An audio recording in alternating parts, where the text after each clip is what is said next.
first time I met Dio, we were doing a festival in Japan, and I guess it was just Dio because it wasn't Sabbath, because we had Sabbath's production manager on our crew, and he, I knew he worked for Sabbath and Dio, so I'm pretty much wasted waiting for the day we play as usual.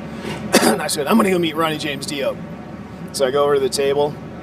I don't even know how I presented myself. I'm sure it was half funny, half stupid, but I got to talking with Dio and realized he was a huge sports fan. And this was during whatever year the Colts went to the Super Bowl and won. So it was like 8 weeks in the season.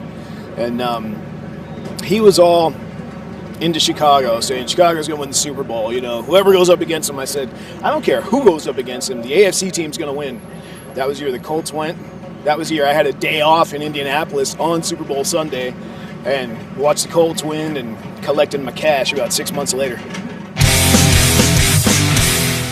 Fuck, Ronnie James Dio, I feel like he's been a part of my life since I've been listening to music, basically. So it was a huge influence on me personally, and I'm sure as for everybody sitting here right now.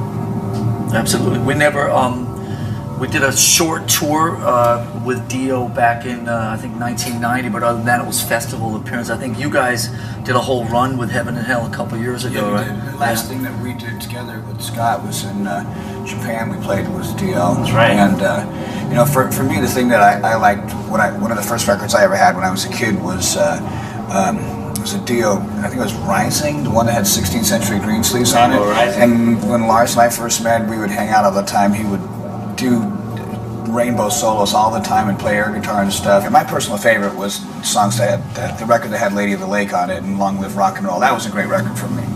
I thought that was great riffing on it. I saw, growing up in Denmark, Rainbow came to Denmark literally once a year. So I saw Dio 3 times with Rainbow, and I actually saw Dio's previous band, which was called Elf. The first time I saw Dio was opening for Deep Purple in 1975 on Blackmore's last run. Like Scott said, Dio it's like I felt like I knew him all my life. I was introduced to his music when I was that big, about 10 or 11, and saw them many, many times. I met Dio the first time outside a hotel in Copenhagen when I was about 10 or 11, and he was very nice and took pictures and signed autographs and the whole thing. And just, we played with Heaven and Hell a couple, 2-3 years ago, and it's just like one of those oh my God, they're all here. Yeah. Tony's here, Ronnie's here, Geezer's here. It's just it's pretty amazing. So, and he was, the last time I saw him was when you guys were playing, you guys were touring with him at the Forum in LA a couple, 2-3 years ago, and he just always made you feel like you walked in the dressing room, you always embraced, you always felt welcome. Italian thing. Have a glass of wine, and he always just when you were talking to me, always looked you in the eye, and just it made you, hey, listen, we're all. I'm sure a lot of us not get too starstruck anymore or intimidated or whatever, but still, when I was talking to Ronnie the last time in the dressing room a couple of years ago, it was like, oh my God, it's Ronnie Dio. Yeah. Oh, he's talking to me. Yeah. He's offering me a glass of wine. I was like, fuck. And he would make you feel better. Seriously, I saw him the last time just maybe 2 months ago at the Revolver thing. Yeah. We were just out in LA. And the Golden Gods Awards, and Ronnie got, best vocalist, and I'm talking to him in the dressing room, and knowing, that he's got cancer and all this, and being super bummed about it, and somehow you have a conversation with the guy, and I walked out feeling better about the world.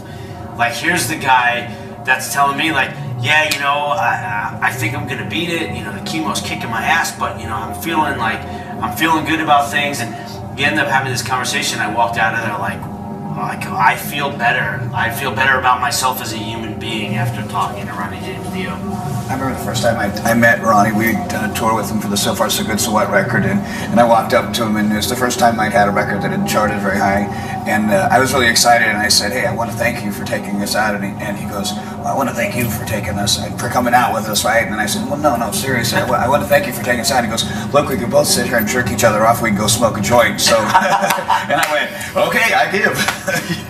I once asked him. We opened for Dio in 2004, And we bonded over the Yankees. I didn't know he was a big Yankee fan. So every night, and with the playoffs were going on, so when they were on stage, I would stand on the side of the stage and I would give him scores of the games in between songs.